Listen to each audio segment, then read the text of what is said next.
Well, long story short, Okay.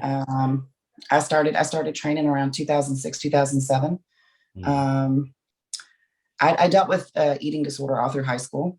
I really thought that skinny was the thing because tabloids, TV, magazines, Yes. everything, that's what you saw. Yes. And so, of Especially course, back I then. thought, Yes. you know, um, what I couldn't fit into a prom dress. I was poor. I one of six kids, so the girls were like, if you do this, you can lose the weight. Well, it became habit Mm-hmm. and I could control my weight and stuff, but then it got out of control.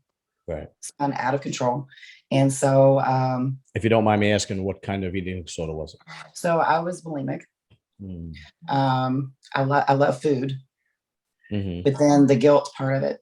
Yes. Like I would eat and I would eat and I would eat. I mean, I would eat everything under the sun, and then the guilt would sit in. I'd go purge, and it got to where it was automatic. I didn't have to purge anymore. My body was like, oh, we just had something, so we've got to go.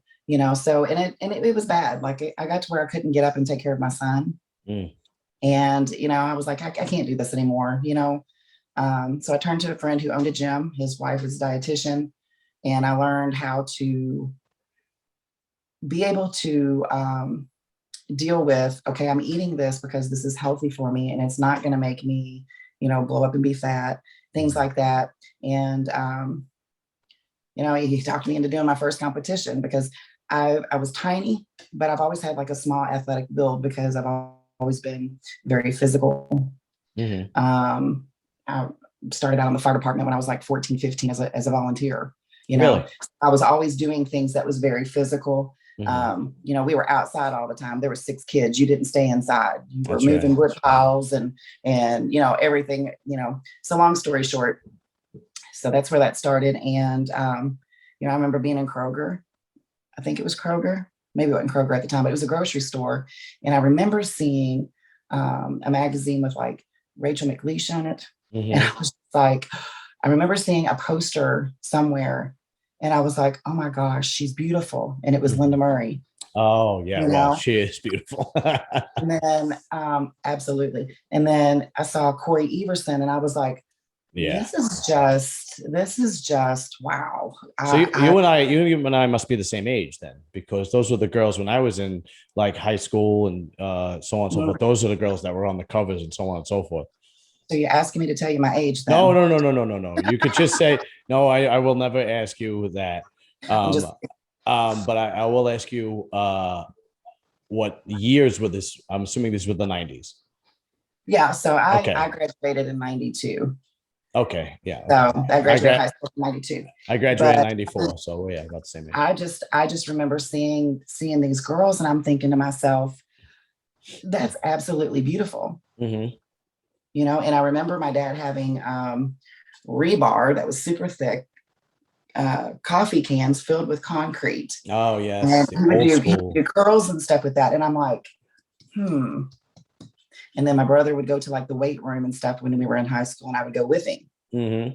So it was just, and then once I got into starting with my first competition, I was addicted. So it was one addiction to another. And it was such therapy for me, therapy, because I was in control. I didn't let something else, kind of take control over me. I was in control.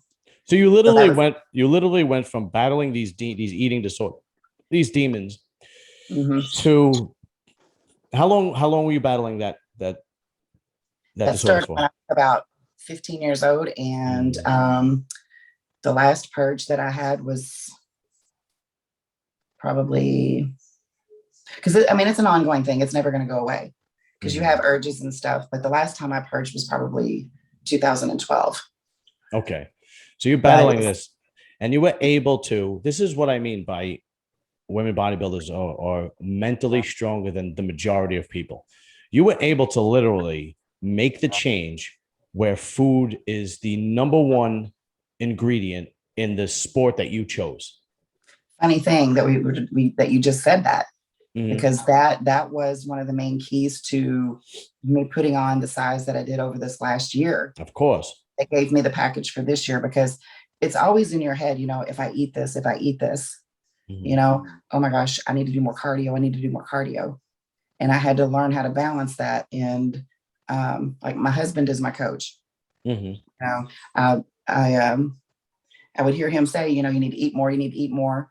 But it wasn't something consistent because I was always scared that I would put on that bad weight. So this last year, sucked it up. Everything was outside the normal box for me. And 30 pounds later. Wow. Yeah, I did see. That's amazing. That's amazing. That truly is. Like putting 30 pounds of muscle on, period, is amazing.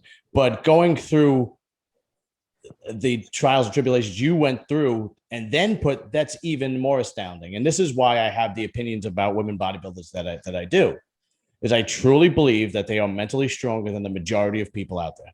We are. Yeah.